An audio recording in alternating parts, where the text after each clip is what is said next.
The following segments are pre-recorded and sponsored by Longworth Productions. An airport update on Triad Today.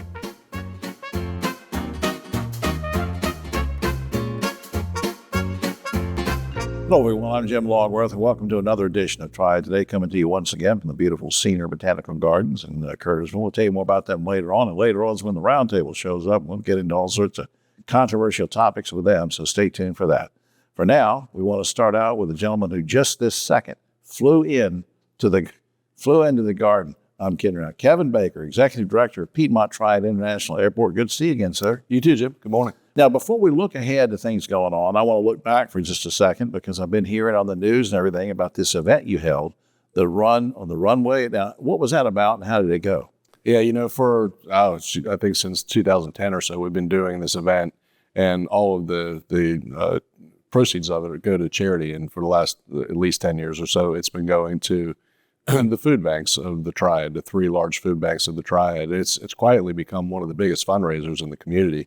As folks get to come out, especially the running community, it's something different because where they're running actually on a runway. Right. And it's all for a very good reason, And again, we raised over $180,000 for those food banks at this particular In event. one day on that event? One day, yeah. And, again, that makes it one of the bigger events in the whole community. So I would encourage, we'll do it every year. So hope your viewers will come on out and run. Is it always the same time of year, like in this time frame? It has moved from time to time, but it will be in the March time frame again next year. Okay.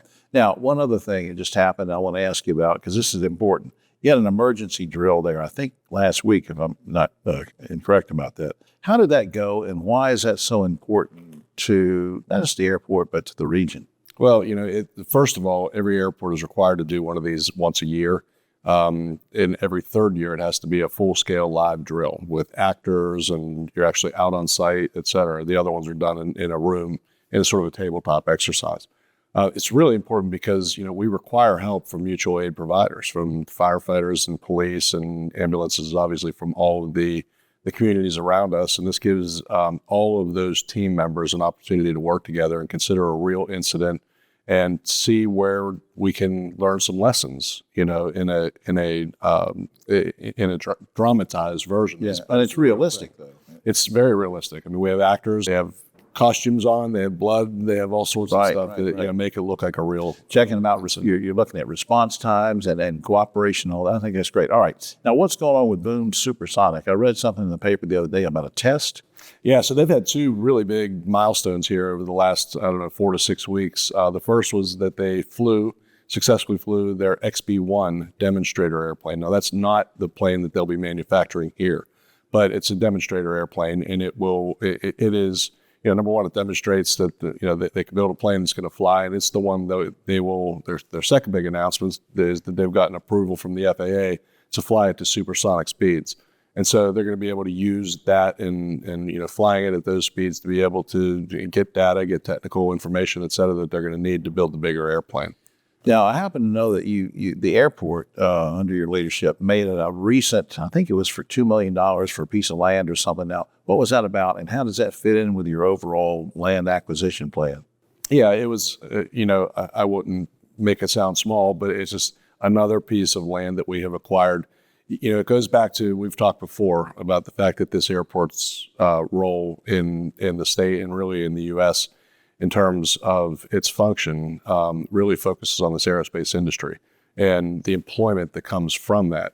And obviously our role as a passenger service place as well. But, for the former of those two items, the aerospace industry, you need a lot of space. And we need to be able to make sure that we're assembling land, that we identify where we need land, what size that land might need to be, and then begin assembling it. And it's something that takes time. Obviously. Yeah, it does take time because you got to have it ready to go. If somebody comes in, there's a prospect, something you want to do. Oh, that's I right. know what I want to do before time runs out. I want to get you to get a quick plug, for Textron and Cessna, because we talk about Honda, we talk about HAECO and all this stuff you and I mentioned before.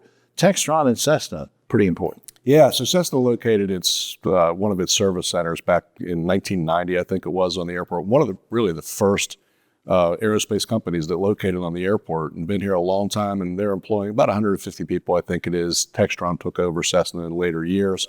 But right now I think it's their second busiest service center in their whole system.